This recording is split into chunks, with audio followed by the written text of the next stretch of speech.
Thank you. Thank you. Hi all. Today my talk will be related to metallic membrane for highly intensified ammonia synthesis. And my talk will be related to give a motivation and then showing you some results regarding intensified ammonia synthesis. So combining the ammonia production in a membrane reactor and then giving you a brief opportunities and challenges. And so today we're just facing an energy dilemma. So essentially, we don't know if it would be better to go back and say, okay, we're going to use less energy, but better environment, or maybe more energy and worse environment. Of course, I believe no one of us would like to give up on our electricity, on our energy, and also to anything that is related to our welfare. But the problem is that currently, the world energy consumption is increasing. And above all, we can see that in the next 30 years, the energy consumption will go up. And unfortunately, there is a kind of correlation between the energy consumption and so the burning of fossil fuel with the cumulative CO2 emission in the atmosphere. And the IPCC report in the United States confirmed that there is a certain relation between the CO2 emission and the global warming. And it looks like there is a kind of mission, maybe impossible, that I like to say, that the biggest challenge today is to limit the global warming to well below the 2 degrees Celsius, as close as possible to 1.5 degrees Celsius. And in order to do that, we have to reach net zero emission by mid-century. And so we have 3 main routes to decarbonization. The first path is reducing the demand for carbon-intensive product and service. It means that we have to reduce the carbon intensity for heavy transport duty, so air, shipping, heavy truck, or also reducing the CO2 capture coming from the power plant. And then we can improve the energy efficiency here because we know that we are still relying on really old equipment. In this equipment, they're sucking a lot of energy in terms of burning fossil fuel. And then we have to use some decarbonization technology. In particular, we can create green electricity from, for example, biomass. And at the same time, we can capture CO2. And the energy vector of the future, it looks like it is hydrogen. We can make hydrogen and creating electricity or heat starting from biomass and capturing CO2 by using the smart membrane reactor technology. But why we need an advancement in this area? Why we need, an advancement to make more hydrogen? Because currently hydrogen is produced by natural gas steam reforming process. It's really an energy intensive process where we have a reformer that is where the operating conditions are temperature around 1000 degrees Celsius and pressure 20 bar.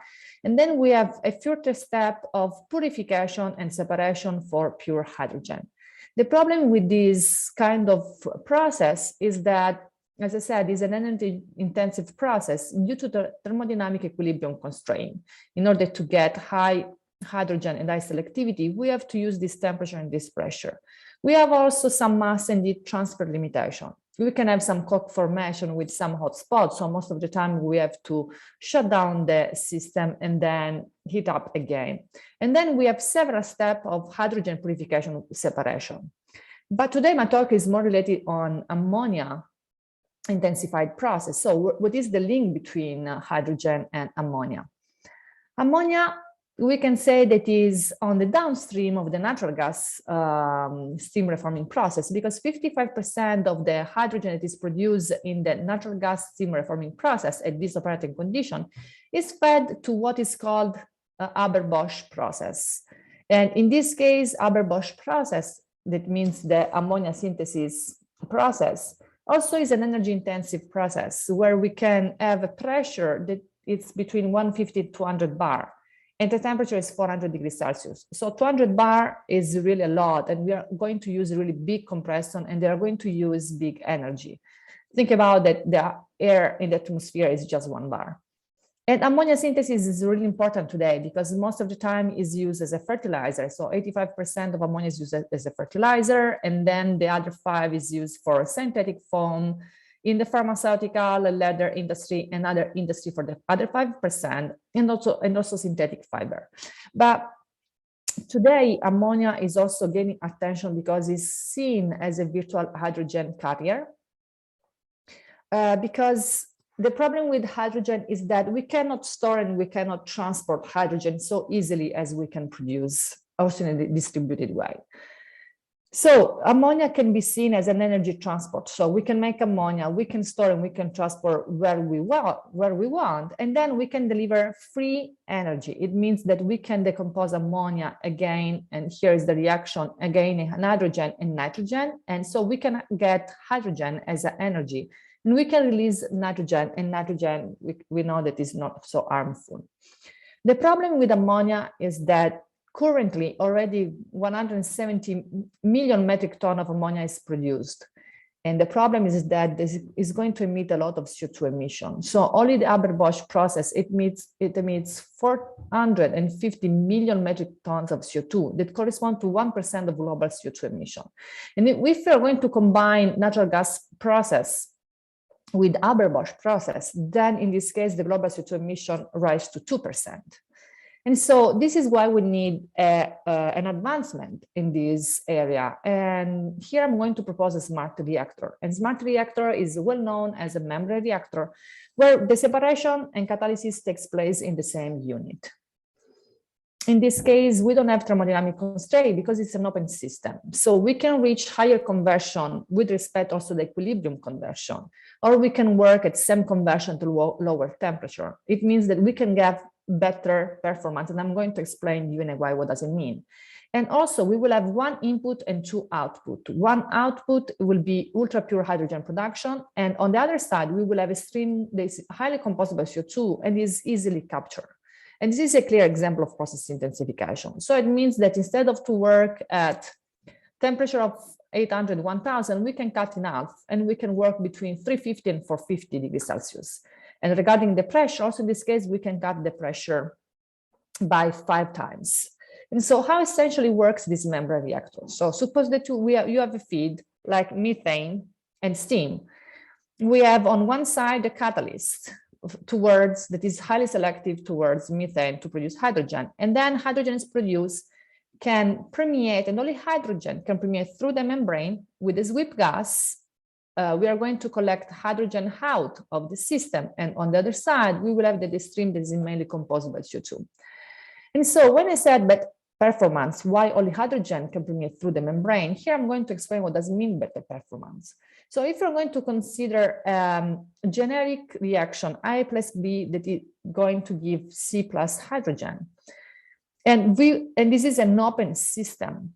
So it means that at this temperature, for example, we can reach the maximum temperature, the maximum conversion available will be 0.6. But if we are going to work with membrane reactor, we can reach almost 0.95 as a conversion. Okay, so we are going to get better performance working at the same temperature. Or we can get, for example, the same conversion, 0.4, we can work at lower temperature with respect to the conventional system. So this means better performance. And what about pure hydrogen? Hydrogen permeation permeates through the membrane by a mechanism that is called solution diffusion mechanism, where hydrogen is going to absorb on the surface of the membrane. Then we have a reaction that is going to dissociate in atomic hydrogen. And then atomic hydrogen can diffuse through the bulk of the membrane, where it's going to recombine on the other side, and then where it's going to desorb.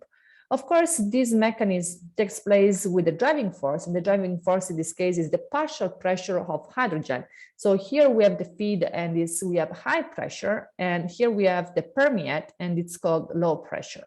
Of course, the math that is behind this mechanism is reported here, where we have that the hydrogen permeating flux through the membrane is equal to the permeability divided thickness per the driving force. As I said, the driving force is the partial pressure of hydrogen in the right-handed side, so it is the feed side, minus the partial pressure of hydrogen in the permeate side, and this is the pressure where we have low pressure.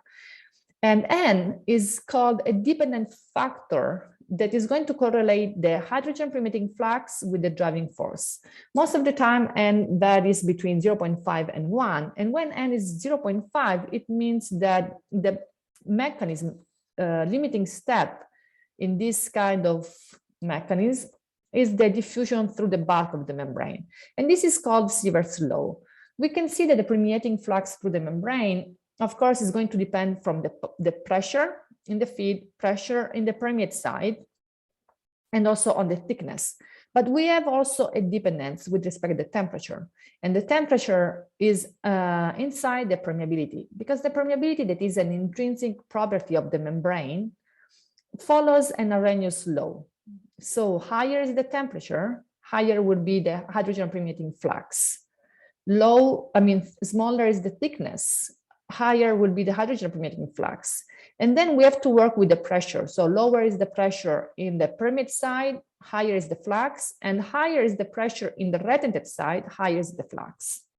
So we have some parameters that we can work on regarding the separation. But of course, as I said, membrane reactor is going to work with separation and catalysis. So I'm going to show you here some results that we got in order to make our intensified ammonia synthesis. So essentially, we combine the membrane plus the catalyst. And in this case, we added two catalysts. One catalyst that was for methane steam reforming reaction, where we started to feed methane and steam to get hydrogen, and then hydrogen was permeating through the membrane. Here we picked another catalyst that was selective towards ammonia synthesis.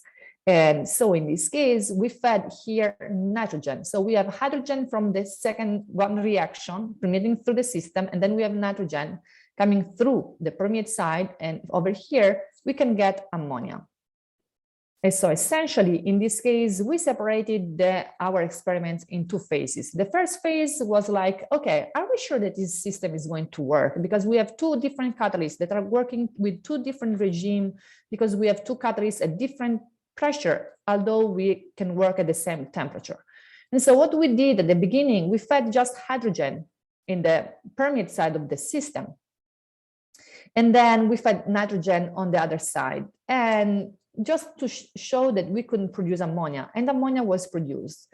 In the second phase, we packed the catalyst for a natural gas steam reforming in order to make hydrogen. Hydrogen was permeating through the system, and we fed nitrogen on the other part of the membrane, and we produced ammonia. So we are glad that the system was working, but unfortunately, the yield was not so expected. So I'm going to show you in the detail our system and our results. So in the phase one, this is the system that we used. So here we have the gas line, here we have our membrane reactor, and this is our analysis zone, where we have an ammonia gas detector that is going to give us second by second the ammonia production.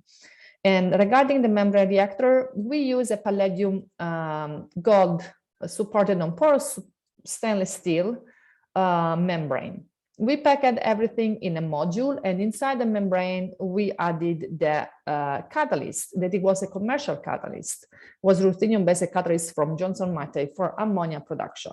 And instead of to work at high temperature and high pressure, we just wanted to work at 400 degrees Celsius and pressure between 110 and 30 bar. So we started to have our transit state. So we feed our hydrogen, the reaction was taking place on the permeate side of the membrane, and we produce ammonia after 20-50 hours. So it means after 1 day. And we can see that it's pretty stable.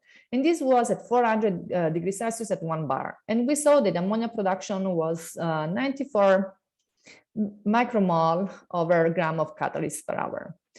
And then we did the same path and the same test at 10 bar and 30 bar. So this is the ppm of ammonia that was produced, and these are the turnover frequency of ammonia production.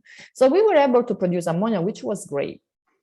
And so we said, okay, let's now move on the phase two. So we packed the catalyst on the other part of the system, so on the other part of the membrane with two different catalysts. But of course, we could not just put the catalyst and run the reaction, because as I said, we have the separation and we have the reaction. And separation works with different pressure, temperature, and thickness of the membrane.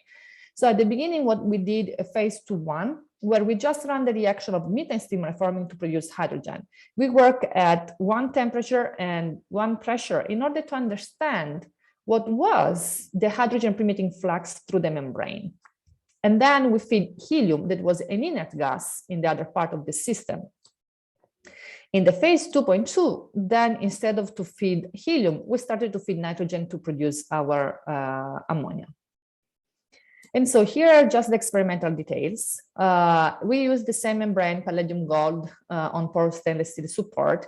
We package 2 catalysts. In a retinted side, we pack a nickel-based catalyst, and in the retinted side, we pack an iron-based for ammonia production catalyst. Temperature was fixed at 400 degrees Celsius and pressure 30 bar. And the sweep gas flow rate at the beginning, helium, varied between 40 and 175 milliliter per minute. And the sweep gas flow rate is going to help us to reduce the partial pressure of hydrogen in the permeate side. And if you recall the Sievert's law that I showed you before, this is going to increase the driving force of the hydrogen permeating flux through the membrane. And so here we ran our test, and we saw that by increasing the sweep gas flow rate, of course, the ammonia conversion was increasing because more hydrogen was removed from the reaction. And so if more hydrogen was removed from the reaction, it means that we have higher driving force.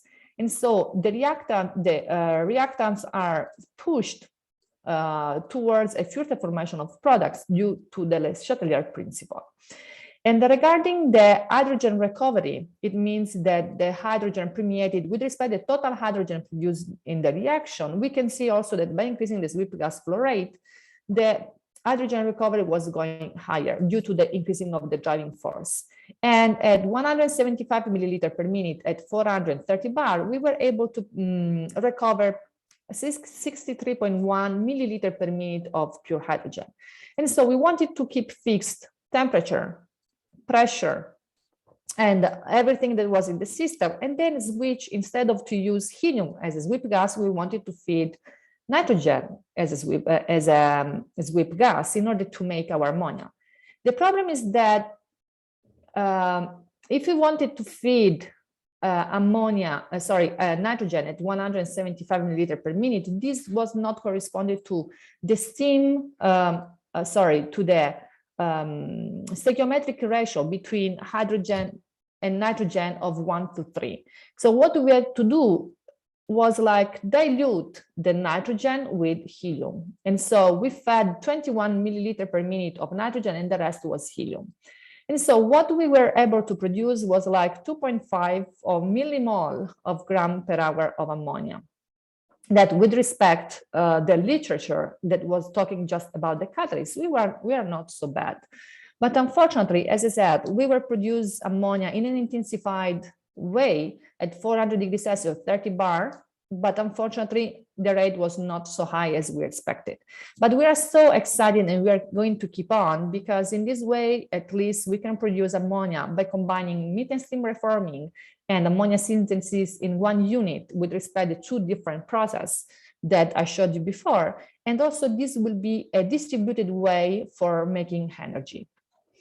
And so at the beginning, when I said that mission was almost or maybe impossible, now it looks like possible, because thank you to the smart reactor, seems that one of the most, looks like that is one of the most promising candidates to intensify ammonia process. In DOE estimated using this membrane reactor, we can save a lot of money, because if you're going to produce ammonia synthesis with this system, we can save almost $1 billion per year. And so as a last point, what are the benefit and challenge? So for sure, the benefits, we synthesize ammonia, reducing the carbon footprint, because we are going to intensify everything in one unit, and the CO2 capture that is coming on the other side of the system can be always captured. So we're going to produce blue hydrogen, and we are going to produce blue ammonia. Of course, we can transport energy and store energy thanks to ammonia, and so we can make hydrogen where we need, and we can produce ammonia and hydrogen on demand in case we need. Of course, the challenge. As a challenge, we are using palladium membrane. So palladium has a certain cost, and also it has a certain availability. So now we are also exploring other materials that allow only for hydrogen permeation, like vanadium. We need a more stable and active catalyst, because we saw at the beginning that it takes almost 1 day in order to activate the catalyst, and then at some point it deactivates pretty quickly. And we would like to improve ammonia rate, maybe working on the design.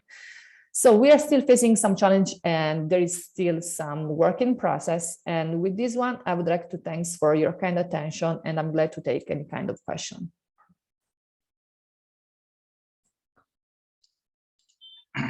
Yes, thank you, Dr. Simona. Any questions from audience?